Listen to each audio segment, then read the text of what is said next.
साथियों नमस्कार, स्वागत है आपका हमारे YouTube channel study circle with BP में। हम आज फिर से चर्चा कर रहे हैं मध्य प्रदेश शिक्षक भर्ती वर्ग 2 चयन परीक्षा हिंदी साहित्य को लेकर के। हिंदी साहित्य के पुराने प्रश्न पत्रों की हल की सीरीज में आज हम 7 मार्च 2019 का सेकेंड शिफ्ट का पेपर लेकर के आए हैं, जिसके आज जो हम प्रश्न हल करेंगे। ये प्रश्न आपको पीईबी में जो अभी आने वाली चयन परीक्षा है उसमें सीधे सीधे काम में तो आएंगे ही, साथ ही आपकी रणनीति बनाने में ज़रूर काम में आएंगे कि पीईबी किस टॉपिक से प्रश्न उठाता है और पीईबी के प्रश्न या ईएसबी के पेपर बनाने का क्या पैटर्न रहता है। तो बढ़ते हैं आज के पहले प्रश्न की तरफ और शुरू करते हैं ये वीडियो। हिंदी साहित्य की तैयारी के लिए आप हमारे चैनल को सब्सक्राइब कर लें, साथ ही वीडियो पसंद आए तो उसको लाइक कर लें। साथियों, हमारा आज का पहला प्रश्न है कि निबंध उस गद्य रचना को कहते हैं जो एक सीमित सीमित आकार के भीतर किसी विषय का वर्णन या प्रतिपादन एक विशेष निजीपन, स्वच्छंदता, सौष्ठव और सजीवता तथा आवश्यक संगति और संबद्धता के साथ किया गया हो। यह कथन किसके द्वारा लिखा गया है? हमको बताना है ये कथन किसके द्वारा लिखा गया है। एक बार फिर मैं कथन द्वारा पढ़ देता हूँ। निबंध उस गद्य रचना को कहते हैं जिसमें एक सीमित आकार के भीतर किसी विषय का वर्णन या प्रतिपादन एक विशेष निजीपन, स्वच्छंदता, सौष्ठव और सजीवता तथा आवश्यक संगति और संबद्धता के साथ किया गया हो। यह कथन किसका है? तो साथियों, ये जो कथन है यह बाबू गुलाब राय का कथन है, इसलिए इस प्रश्न का राइट उत्तर है ऑप्शन नंबर 4, जो 2019 में पेपर हुआ था। 2018 की भर्ती का सेकेंड शिफ्ट के पेपर का ये जो हल है, पहला ही प्रश्न इस तरीके का आया था निबंध से। बढ़ते हैं दूसरे प्रश्न की तरफ।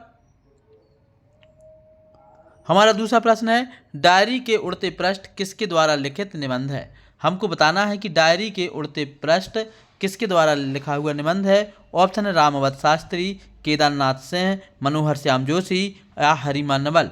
तो जो इसका राइट उत्तर है वह है राम अवध शास्त्री। राम अवध शास्त्री ने जो है निबंध लिखा है डायरी के उड़ते पृष्ठ। हमारा अगला प्रश्न है, कार्यालयीन पत्र के संदर्भ में निम्न में से किसका समावेशन नहीं होता है? साथियों, तो जिसका जो ऑप्शन है प्रेषण विधि, पत्र संख्या, फाइल संख्या या खाता संख्या। तो जो कार्यालयीन पत्र होते हैं उसमें खाता संख्या का समावेशन नहीं होता है, बाकी प्रेषण विधि का होता है, पत्र संख्या और फाइल संख्या सारी चीज़ें का जिक्र उसमें किया जाता है। पिछली भर्ती में निबंध से और पत्र में साहित्यिक पत्रों के प्रकार ऐसे प्रश्न बहुत ज़्यादा आए थे, इसलिए एक हमारा टॉपिक पूरा इस बार पत्रों को लेकर के ही रहेगा, जिसकी जानकारी कलेक्ट की जा रही है। बहुत जल्द आपको उसका विस्तार से वीडियो मिलेगा। अगला हमारा प्रश्न है कि शिक्षण सहायक सामग्री शिक्षण अधिगम प्रक्रिया को कैसे बनाती है?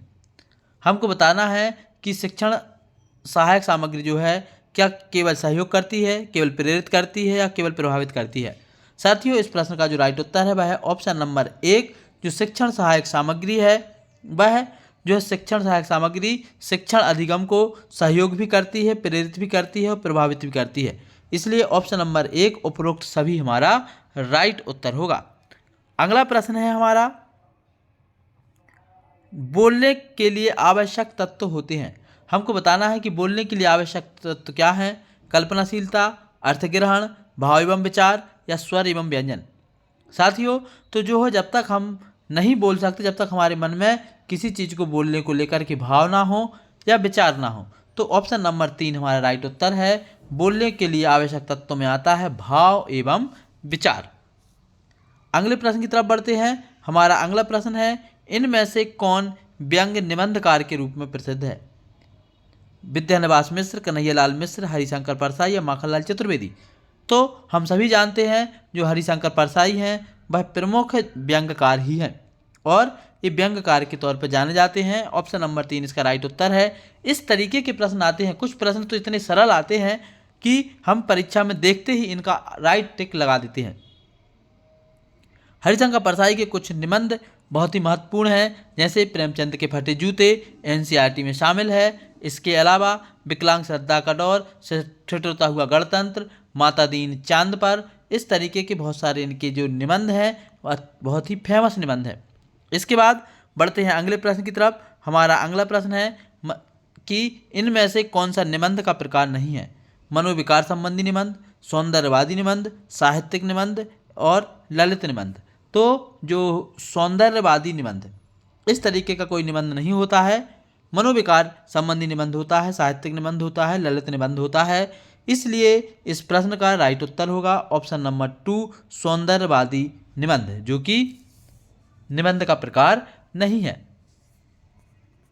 साथियों, आप सभी से रिक्वेस्ट है, वीडियो पसंद आ रहा है तो इसको जरूर लाइक कर लें, साथ ही हमारे चैनल को सब्सक्राइब कर लें। और हमारा अगला प्रश्न है कि इनमें से कौन सा कहानी आंदोलन हिंदी में नहीं हुआ। हमको बताना है कि कौन सा कहानी आंदोलन हिंदी में नहीं हुआ। आ कहानी, नई कहानी, राष्ट्रवादी कहानी और जनवादी कहानी। तो साथियों, आ कहानी भी हुई है, राष्ट्रवादी कहानी भी हुई है, नई कहानी भी हुई है और जनवादी भी कहानी का एक जो दौर रहा है, लेकिन जो एक दौर नहीं रहा वह राष्ट्रवादी कहानी का। तो जो इसका राइट उत्तर है ऑप्शन नंबर 3 हमारा राइट उत्तर हो जाएगा। बढ़ते हैं अगले प्रश्न की तरफ। हमारा अगला प्रश्न है मध्य प्रदेश चयन परीक्षा वर्ग 2 हिंदी साहित्य के लिए हम जो है पुराने प्रश्नों की हल सीरीज लेकर के आए हैं। ये हमारा तीसरा वीडियो है। इसके पहले के दोनों वीडियो की लिंक आपको इसी के डिस्क्रिप्शन में मिल जाएगी। और हमारा प्रश्न है खड़ी बोली किस वर्ग की उपभाषा है। साथियों, तो जो खड़ी बोली है वह पश्चिमी हिंदी का एक रूप है और पश्चिमी हिंदी के उपवर्ग की उपभाषा है। और ये प्रश्न जो है, हम इस तरीके के प्रश्नों को हल करवाने के लिए हम 50 प्रश्नों की सीरीज लेकर के आए थे, जिसमें कि हमने इस प्रश्न को आज हल भी करवाया है। तो आप 50 प्रश्नों की सीरीज देखेंगे तो आपको ये प्रश्न जरूर मिलेगा। पश्चिमी हिंदी जो है खड़ी बोली हिंदी की उपभाषा है। ब्रज, बुंदेली और कन्नौजी ये सब जो है खड़ी बोली हिंदी के अंतर्गत आती हैं। बढ़ते हैं अगले प्रश्न की तरफ। हमारा आज का अगला प्रश्न है बाहुबली किसकी कहानी है। हमको बताना है कि बाहुबली किसकी कहानी है। तो साथियों, जो बाहुबली कहानी है, बाहुबली कहानी जैनेंद्र कुमार के द्वारा लिखी गई। जैनेंद्र कुमार की कहानी है बाहुबली। इसके अलावा बाकी जो है मन्नू भंडारी, सुदर्शन और चतुर्सेन शास्त्री। इस प्रश्न का उत्तर नहीं है, इस प्रश्न का उत्तर है जैनेंद्र कुमार। अगले प्रश्न की तरफ बढ़ते हैं। हमारा अगला प्रश्न है भिन्न भिन्न भाषिक पृष्ठभूमियों से संबंध होने के कारण बच्चों के शब्द एवं उच्चारण में क्या आता है। तो साथियों, भिन्न भिन्न भाषिक पृष्ठभूमि के होने के कारण बच्चों की भाषा संबंधी समझ में भी, विचारों में भी, उच्चारण में भी और अलग अलग भाषा को समझने की पृष्ठभूमि के कारण भाषा में विविधता आती है, विविधता पाई जाती है। सभी बच्चों को अलग अलग बोलते हैं क्योंकि सभी के जो विचार और भाषा होती है वो उसकी मातृभाषा से प्रेरित ही होते हैं। बढ़ते हैं अगले प्रश्न की तरफ। हमारा अगला प्रश्न है सन 1954 में प्रकाशित नई कविता पत्रिका के संपादक कौन थे। जो 1954 में नई कविता पत्रिका आई थी उसके संपादक थे डॉक्टर रामस्वरूप चतुर्वेदी और डॉक्टर जगदीश गुप्त। इन दोनों ने मिलकर के जो एक पत्रिका है नई कविता, इसका प्रकाशन किया था। तो इस प्रश्न का उत्तर हो जाएगा ऑप्शन नंबर 1। साथियों, ये वही पेपर है जिस 2018 में हुआ था। व्यापम के द्वारा ये प्रश्न पूछे गए थे। अगला हमारा प्रश्न है रीतिकालीन कवि बिहारी किसके आश्रित कवि थे। तो हमको बताना है रीतिकालीन बिहारी किसके आश्रित कवि थे। रीतिकालीन बिहारी जो थे वह महाराजा जयसिंह के आश्रित कवि थे। महाराजा जयसिंह के दरबारी कवि थे और उन्हीं के दरबार में रहते थे बिहारी। और जो रीतिकाल के 3 तरीके के कवि होते हैं, रीतिबद्ध, रीति सिद्ध और रीति मुक्त। तो बिहारी जो थे रीतिबद्ध, रीति सिद्ध कवियों में इनका नाम आता है। रीतिबद्ध में केशवदास का आता है और रीति मुक्त में घनानंद का आता है। इस प्रश्न का उत्तर है ऑप्शन नंबर 1 महाराजा जयसिंह। बढ़ते हैं अगले प्रश्न की तरफ। हमारा आज का अगला प्रश्न है मध्य प्रदेश चयन परीक्षा वर्ग 2 हिंदी साहित्य को लेकर के कि मिश्रण के आधार पर भाषा के 2 कौन कौन से रूप होते हैं। तो हमको बताना है कि मिश्रण के आधार पर भाषा के 2 कौन कौन से रूप होते हैं। तो मिश्रण के आधार पर भाषा के 2 रूप होते हैं, मिश्रित भाषा और अमिश्रित भाषा। ऑप्शन नंबर 4 हमारा राइट उत्तर है।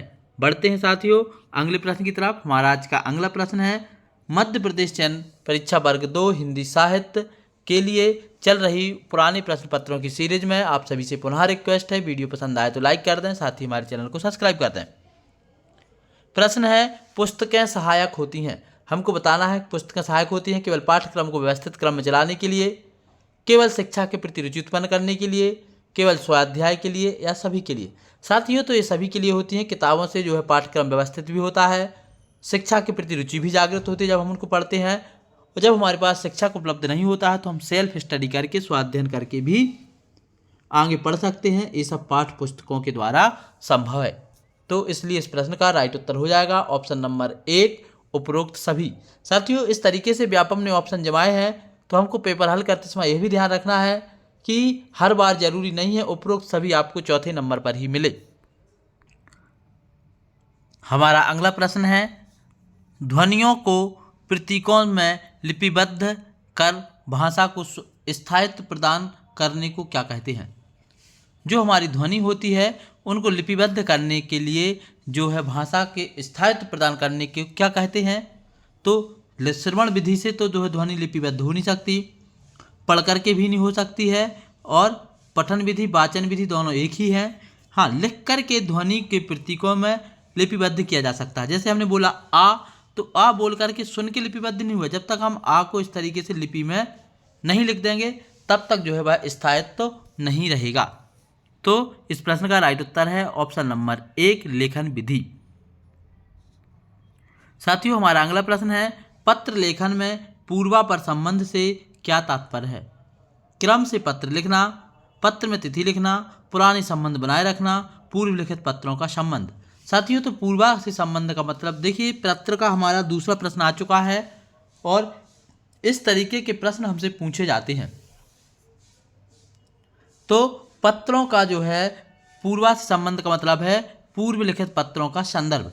जैसे कि हम कोई पत्र लिखते हैं तो हम विषय के नीचे संदर्भ भी लिखते हैं कि इस पत्र के माध्यम से कार्यालयीन जानकारी ऐसे ऐसे मांगी गई, तो उस संदर्भ को ध्यान रखते हुए जानकारी प्रेषित की जाती है। इस तरीके के पत्रों में पूर्वा से संबंध का मतलब होता है पूर्व में आए या गए पत्रों का जो है विवरण या उनका संदर्भ है।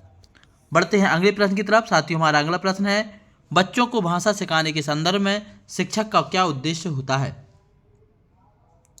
सीखने की प्रक्रिया को विस्तार देना, बच्चों के अभिभावकों को प्रसन्न करना, बच्चों को गृह कार्य देने के लिए, बच्चों से अपना काम निकलवाने के लिए। तो बिल्कुल भी भाषा भी या कोई भी सब्जेक्ट बच्चे को सिर्फ इसीलिए सिखाया जाता है कि बच्चे सीखे और सीख करके उसके ज्ञान का विस्तार हो। बाकी उसके पेरेंट्स खुश हो जाएं, उनके लिए गृह कार्य हम बहुत सारा दे दें, बच्चों में से अपना काम निकलवाएं। इस तरीके का कोई भी टॉपिक हमको या इस तरीके की चीज़ों को हमको कभी टच ही नहीं करना है जब भी हम इस तरीके के प्रश्न हल करें। तो ऑप्शन नंबर 1 हमारा राइट उत्तर होगा, सीखने की प्रक्रिया को विस्तार देना। बढ़ते हैं अगले प्रश्न की तरफ। हमारा आज का अगला प्रश्न है, फणीश्वरनाथ रेणु किस प्रकार के कहानीकार माने जाते हैं। हमें पता है फणीश्वरनाथ रेणु बिहार के रहने वाले थे और जो है इन्होंने आंचलिक उपन्यास, आंचलिक कहानियाँ लिखी हैं। आपको इनका एकमात्र सबसे फेमस आंचलिक उपन्यास फणीश्वरनाथ रेणु का मेला आंचल आपको याद करके रखना है। काफ़ी महत्वपूर्ण उनका उपन्यास है मेला आंचल। तो इस प्रश्न का राइट उत्तर हो जाएगा ऑप्शन नंबर 2, आंचलिक कहानीकार। बढ़ते हैं अगले प्रश्न की तरफ। साथियों, अगले प्रश्न आने से पहले आप सभी से रिक्वेस्ट है, वीडियो पसंद आए तो उसको लाइक कर दें, साथ ही चैनल को सब्सक्राइब कर दें। अगला हमारा जो प्रश्न है वह है, सुमित्रा नंदन पंत कृत लोकायतन शीर्षक महाकाव्य किस ऐतिहासिक महापुरुष के जीवन पर आधारित है। हमको बताना है कि लोकायतन नामक जो इनका महाकाव्य है सुमित्रा नंदन पंत का, उसमें किसके बारे में बताया गया है। साथियों, लोकायतन जो महाकाव्य है, लोकायतन नाम के शीर्षक से ऐतिहासिक महापुरुष के जीवन पर आधारित, यह महात्मा गांधी के जीवन पर आधारित है। कितना महत्वपूर्ण प्रश्न है। ऐसे प्रश्न हमसे व्यापम के द्वारा पूछे गए हैं।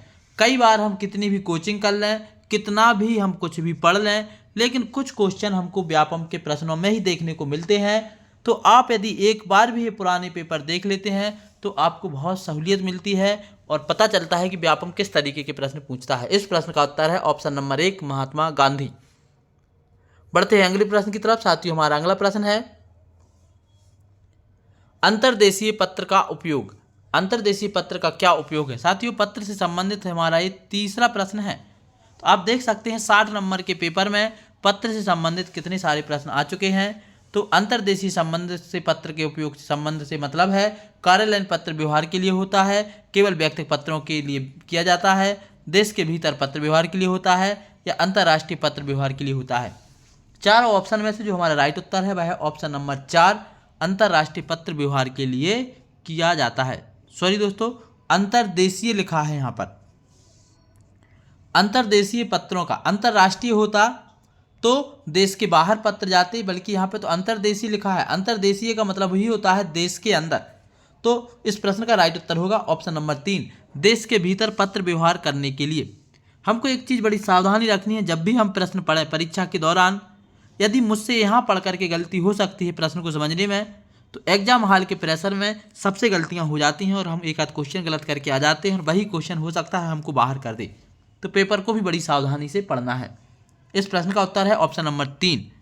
बढ़ते हैं अगले प्रश्न की तरफ। साथियों, हमारा अगला प्रश्न है, लिपि का प्रयोग भाषा की किस अभिव्यक्ति में होता है?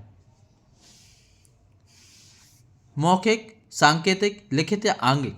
तो लिपि, जब हम किसी चीज़ को लिपिबद्ध कहते हैं, इसके पहले भी हम लिपि से संबंधित क्वेश्चन पढ़ के आए हैं। तो लिपि का संबंध जो होता है वह लिखित होता है। जैसे कि हमारी हिंदी की लिपि जो है वह देवनागरी है। तो ये भी हम याद रखें। और इस प्रश्न का राइट उत्तर है ऑप्शन नंबर 3, लिपि का प्रयोग भाषा की किस अभिव्यक्ति में होता है? तो लिखित अभिव्यक्ति में होता है।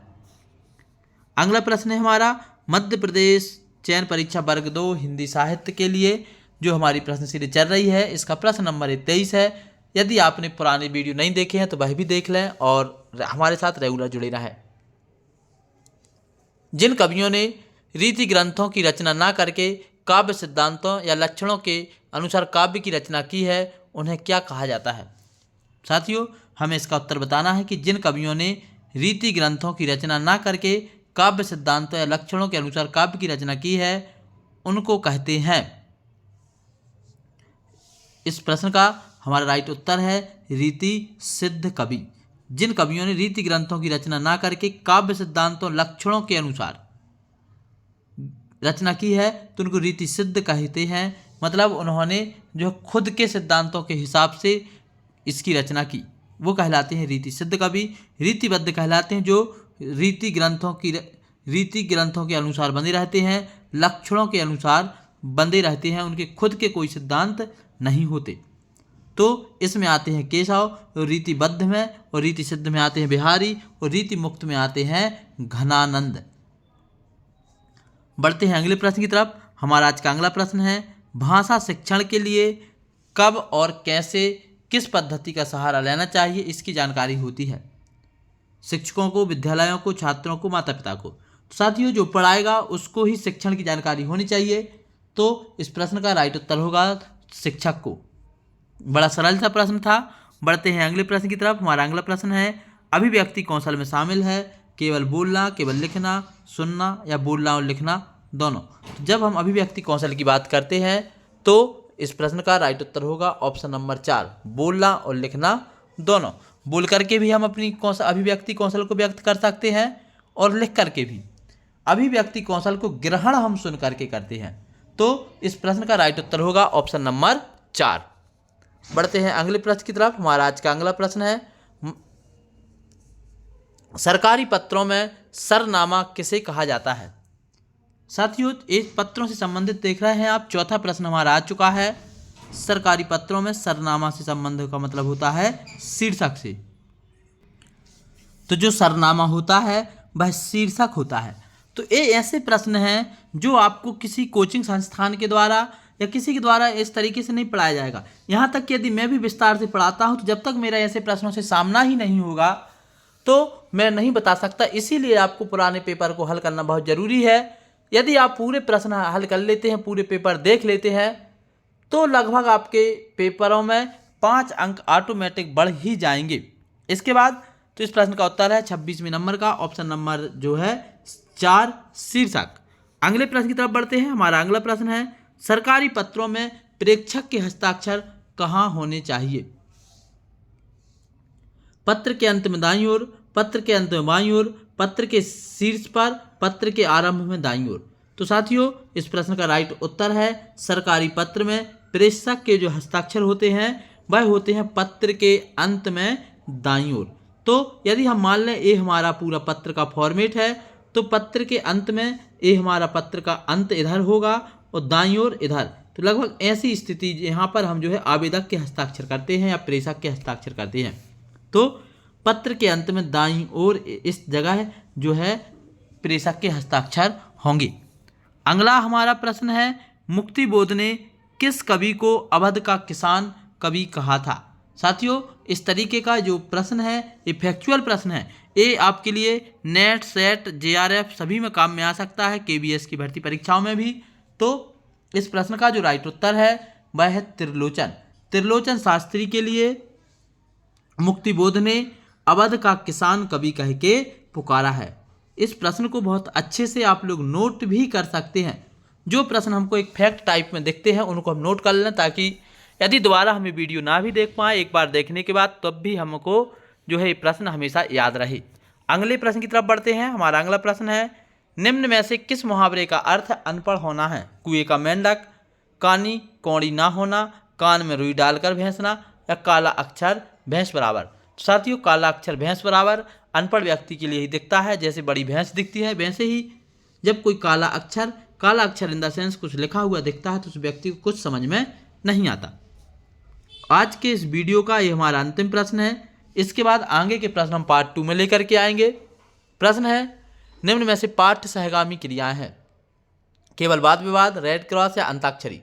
साथियों सभी की सभी क्रियाएं वाद विवाद हो, रेड क्रॉस हो, अंताक्षरी हो, खेल हो या फिर इस तरीके की कोई भी CCLE संबंधी गतिविधि हो जो आजकल हमारे सरकारी विद्यालयों में चलती है, सभी पाठ्य सहगामी क्रिया के अंतर्गत आती हैं। इसलिए इस प्रश्न का जो राइट उत्तर होगा वह होगा उपरोक्त सभी।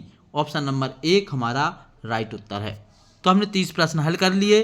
इसके बाद आगे के बचे 30 प्रश्न हम अगले पार्ट में लेकर आएंगे। तो यदि आपको वीडियो पसंद आया तो इसको लाइक कर लें, साथ ही हमारे चैनल को सब्सक्राइब कर लें। अंत तक वीडियो देखने के लिए सभी का बहुत बहुत धन्यवाद। जय हिंद।